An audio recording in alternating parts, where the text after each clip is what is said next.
أما بعد فأعوذ بالله من الشيطان الرجيم بسم الله الرحمن الرحيم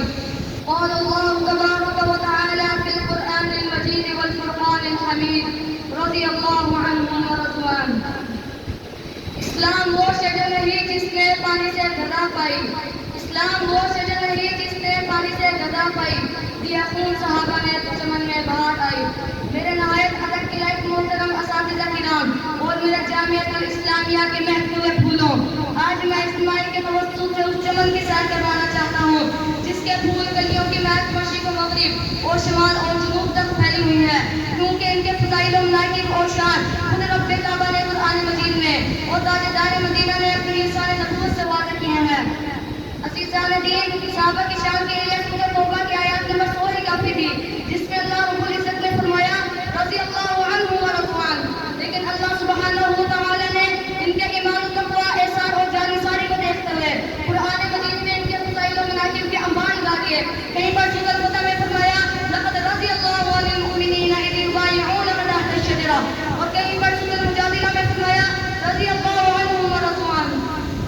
اور محمد عربی صلی اللہ علیہ وسلم نے بھی اپنی قائل و صادق زبان سے ان کے لیے انعامات کی بارش برستی صحیح بخاری میں آتا ہے آپ صلی اللہ علیہ وسلم نے فرمایا خیر امتی قرنی اور کہیں پر یوں فرمایا خیر الناس قرنی اور صحیح بخاری میں آگے آپ صلی اللہ علیہ وسلم نے انصار سے محبت کو ایمان کا حصہ بنا لیا اور فرمایا حب الانصار من الایمان اور ان سے دشمنی نفاق کا حصہ بنا لیا اور فرمایا بغض الانصار من النفاق ان سے محبت کا انداز کچھ یوں ظاہر کرتے ہوئے موتی بکھیرے اور منکرین ایمان صحابہ کا ناطہ بند کرنے کے لیے فرمان جاری کر دیا لا تصبوا اصحابی ولو ان احدکم انفق مثل احد ذهبا ما بلغ مد احدهم ولا نصيفا آپ صلی اللہ علیہ وسلم نے فرمایا تم سیرت صحابہ کو برا بھلا مت کہو اگر کوئی شخص اور پہاڑ کے برابر بھی سونا اللہ کی راہ میں خرچ کر ڈالے نہ تو وہ ان کے ایک مٹھ اللہ کے برابر ہو سکتا ہے نہ ہی ان کے آدھے مٹھ کے برابر سامعین محترم حضرت محمد صلی اللہ علیہ وسلم نے اپنے الگ الگ صحابی کی فضیلت کو بھی واضح کیا ہے اور صحیح بخاری میں آتا ہے آپ صلی اللہ علیہ وسلم نے حضرت ابو بکر رضی اللہ تعالی عنہ کے لیے فرمایا لو كنت متخذا خليلا لاتخذت ابا بکر خلیلا اور سیدنا علی رضی اللہ تعالی نے بھی اپنے بیٹے کے جواب میں سیدنا ابو بکر رضی اللہ تعالی عنہ کو ہی افضل کہا جب انہوں نے کہا ای الناس خیر بعد رسول اللہ قال ابو بکر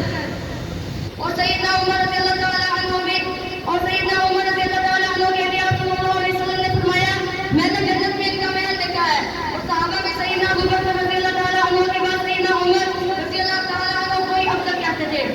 اور سیدنا عثمان رضی اللہ تعالی عنہ بھی وہی جسم و چاہ ہے کہ جن کے بارے میں آپ صلی اللہ علیہ وسلم نے کئی بار جنت کی خوشخبری دی اور یہ وہی صحابہ ہے کہ جن کے بارے میں آپ صلی اللہ علیہ وسلم نے فرمایا کہ میں اس سے حیا کیسے نہ کروں کہ جس سے فرشتے بھی حیا کرتے ہیں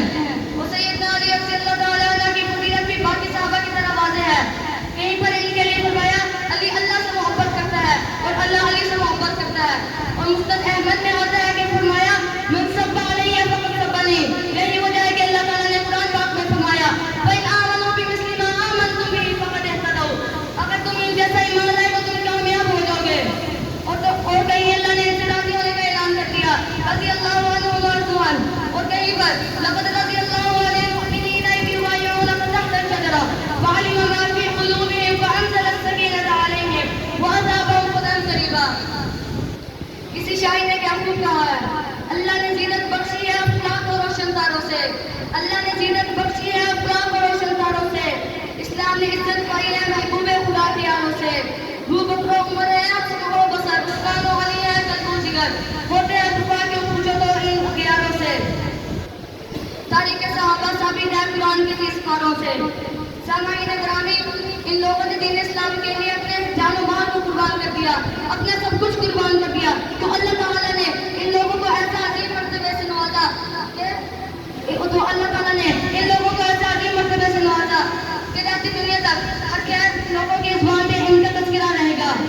اس لیے وہ لوگ اصحاب محمد صلی اللہ علیہ وسلم کو برا بھلا کہتے تھے لیکن ان کے رویے سے اصحاب محمد صلی اللہ علیہ وسلم کی شان میں ذرا برابر بھی کمی نہیں ہوتی بلکہ کہنے والے نے کیا کہا ہے کہ جان کی طرف تھوکنے والے کا اپنا چہرہ ہی گندا ہوتا ہے اس لیے ہمیں چاہیے کہ ہمیں محمد صلی اللہ علیہ وسلم کے صحابہ کی بے پناہ عزت و احترام اور توقیر کرنی چاہیے اللہ تعالیٰ سے دعا ہے کہ اللہ تعالیٰ ہمیں ان کا ادب و احترام کرنے کی توفیق اکمل. میں اپنی تقریر کا اختتام ایک شعر سے کرنا چاہتا ہوں. اصلاح عالم کا ہم سامان ہونا چاہیے.